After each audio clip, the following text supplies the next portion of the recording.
शराब और जुआ।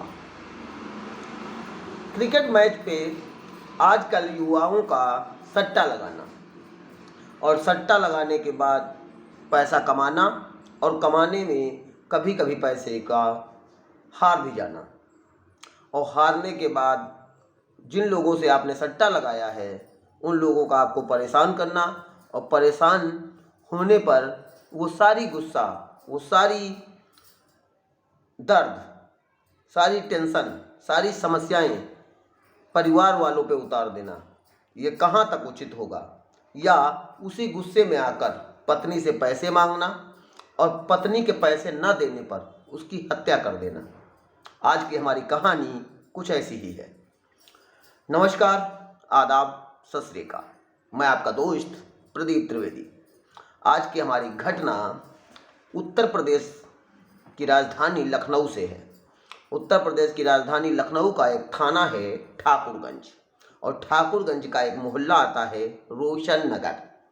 और रोशन नगर थाने के अंतर्गत एक बच्चा राजाजीपुरम के स्कूल से अपने घर पहुंचता है, और घर पहुंचने के बाद उसका बड़ा भाई जो मानसिक रूप से मंदित है, मूक बधिर है, बोल नहीं पाता है, गूंगा है, वो जब घर पहुंचता है तो पूछता है माँ कहाँ है।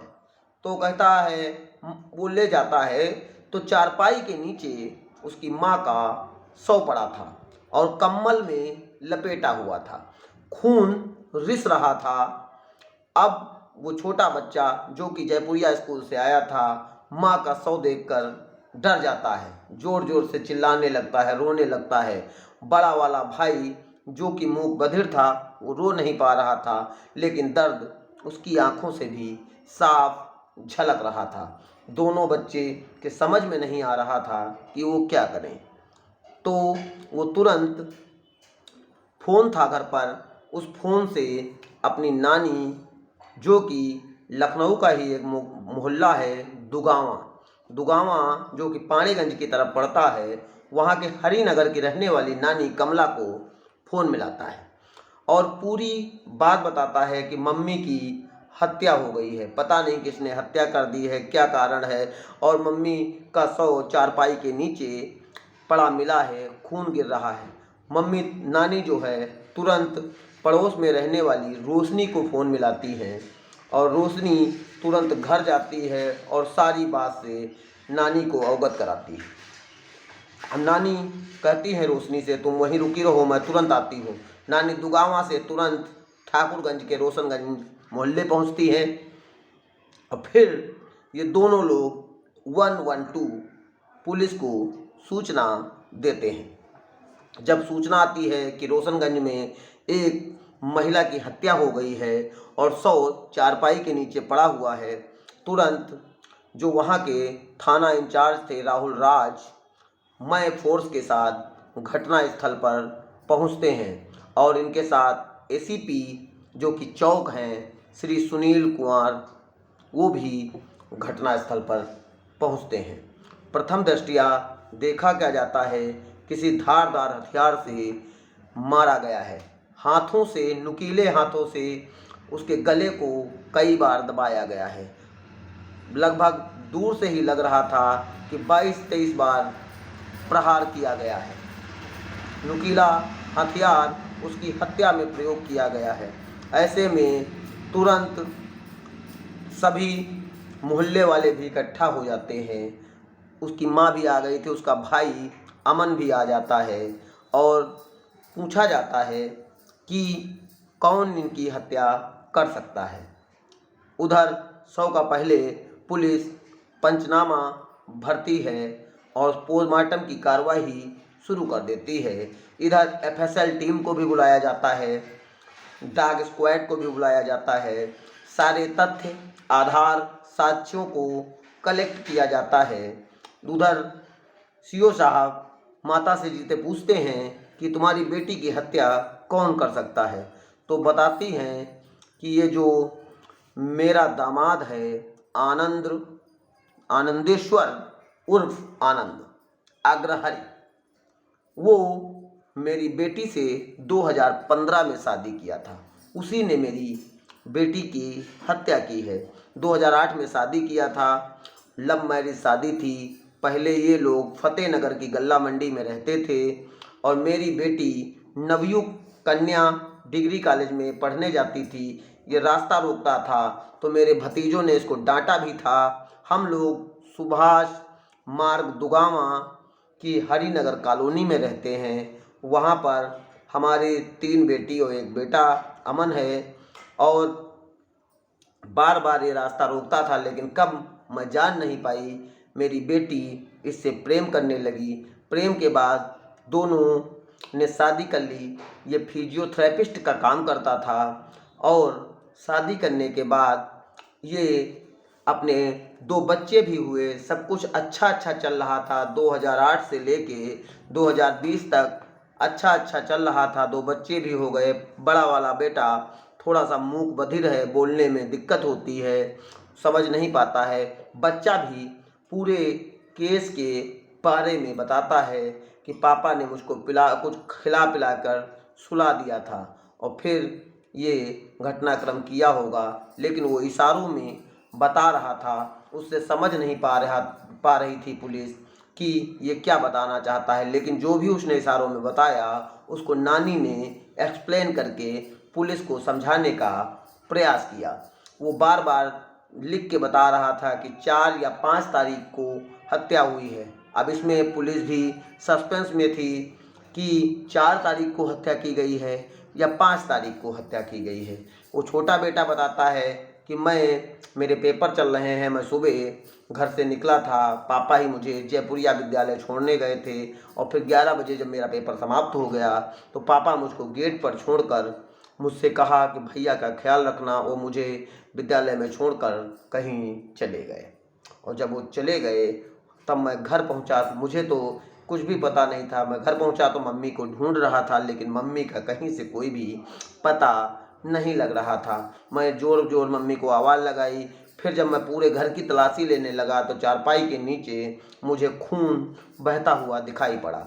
उस खून को देखते ही मैं बहुत डर गया और डरने के बाद मैंने नानी को सूचना दी और नानी ने आपको बताया। इन दोनों बच्चों की गवाही के आधार पर पुलिस को भी लग रहा था कि ये कहीं न कहीं जो हत्या है ये पति के द्वारा ही की गई है।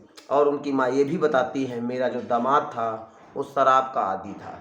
वो आए दिन शराब पीता था और फिर मेरी बेटी से मार धार गाली गलौज हिंसा का प्रयास करता था। बहुत बार समझाया गया। 2020 में एक बार इसने मेरी बेटी को गोली मारने का प्रयास किया था, लेकिन उस समय मेरी बेटी कहीं न कहीं भागकर मौसी छाया साहू, जो कि कुछ दूरी पर उसके घर के पास ही रहती हैं, वहां जाकर अपनी जान को बचाया था। फिर वो उससे अलग रहने लगी थी। फिर मामला ठाकुरगंज थाने भी पहुंचा था, लेकिन जब दोनों पति पत्नी का वाद विवाद ठाकुरगंज थाने पहुंचा, उस समय से जो एसओ साहब थे या थाना इंचार्ज महोदय थे, उन लोगों ने दोनों लोगों की बातों को सुना और फिर आपस में सुलह समझौता करा दिया। उस समय जो मेरी बेटी है जिसकी हत्या हुई थी, जानवी उर्फ संध्या, वो भी ये नहीं चाहते थे कि 2 बच्चे हैं, बच्चों का पालन पोषण बिगड़े और रिश्ते खराब हों, इसलिए वो मान गई और फिर इसके साथ रहने लगी। लेकिन इसका आए दिन कुछ न कुछ वाद विवाद होता था, शराब पीकर आता था, उल्टा सीधा बोलता था और बेटी से पैसे भी मांगा करता था। अभी 27 नवंबर 2023 को इसके बड़े वाले लड़के की देवई थी। हम लोग गंगा स्नान गए थे और गंगा स्नान में सभी और रिश्तेदार लोग भी गए थे। सभी ने उस देवई के उपलक्ष्य में इनको बहुत सा पैसा दिया था। ये उसी पैसे की मांग कर रहा था जो बिटिया ने देने से मना कर दिया। अब जब मना कर दिया, इसी वजह से आपस में वाद विवाद होगा। हमें लगता है उसी पैसे के लेन देन के कारण इसने बेटी की हत्या कर दी। अच्छा, पुलिस ये भी देखती है कि घर में अलमारी खुली हुई पड़ी थी और जो सीसीटीवी की डीवीआर होती है वो भी गायब थी कि सीसीटीवी में कोई भी प्रकरण प्रकाश में ना आने पाए। पुलिस घर के बाहर सीसीटीवी को भी जांच पड़ताल करती है, घर के बाहर के भी सीसीटीवी जांच किए जाते हैं और घर के बाहर जो सीसीटीवी थे उसमें वो बच्चे को छोड़ता हुआ दिखाई पड़ता है। फिर वही मोटरसाइकिल से वो कहीं उसी रोड पे जाता दिखाई पड़ता है। इससे अलावा पुलिस को कोई साक्ष्य, तथ्य और आधार नहीं मिल पाया। पुलिस ऐसे में इस अपराधी को पकड़ने के लिए सक्रिय हो जाती है और सक्रिय होने के कारण पुलिस को इसको ढूंढ रही है, क्योंकि अभी 5 नवंबर को ही घटना 5 दिसंबर को ही घटना हुई है। अब पुलिस के लिए भी चुनौती है, ये अभी पुलिस की गिरफ्त से दूर है और पुलिस इसको पूरा पकड़ने का प्रयास कर रही है। अब पूरे प्रयास में इसके लिए टीमें लगाई गई हैं और जल्द ही पुलिस इसको पकड़कर हिरासत में लाएगी। फिर इसका कारण स्पष्ट हो पाएगा कि सिर्फ पैसे का लेन देन ही इस महिला की हत्या का कारण बना या अन्य कोई कारण है।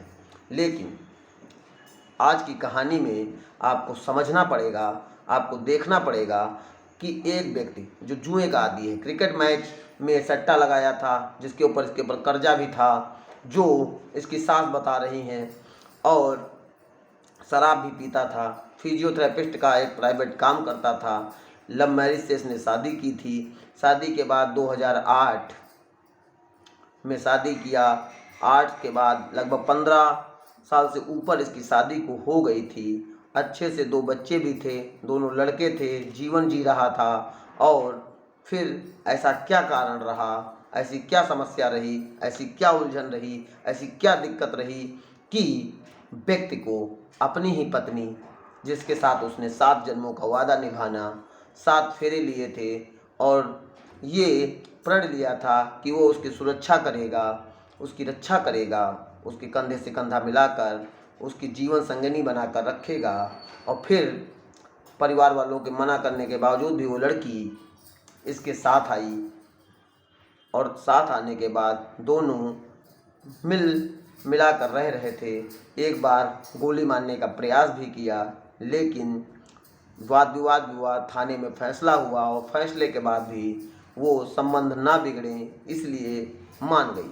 और फिर अचानक जो पोस्टमार्टम रिपोर्ट आई है उसमें ये साफ साफ झलक रहा है कि 22 जख्म उसके शरीर में पाए गए हैं और उसमें उसने चाकू इतनी तेज से मारा है कि चाकू पूरा एक तरफ से दूसरी तरफ निकल जाए, जिससे ये साफ साफ साबित हो रहा है कि उसका पूरा प्लान पत्नी की हत्या करना ही था। अब आगे का कारण क्या होगा, आगे हत्या क्यों की गई है, ये तो इसकी पकड़ जाने के बाद ही समझ में आएगा। लेकिन ऐसे केस, ऐसे कांड, ऐसे अपराध, ऐसे कृत्य जब आप देखते हैं या सुनते हैं समाचार पत्रों में, यूट्यूब चैनल पे या कहीं पर भी, तो आपका मन भी कहीं ना कहीं समाज के रिश्तों से उठ जाता है। आप सभी रिश्तों को बना कर रखें, ऐसे अपराधों से बचें, सतर्क रहें, जागरूक रहें, दूसरों को भी जागरूक करते रहें और किसी भी अपने के साथ कोई अप्रिय समाचार न घटे, क्योंकि मेरा मकसद सिर्फ आपको कहानी बताना नहीं, आपको क्राइम से बचाना है। धन्यवाद। जय हिंद, जय भारत।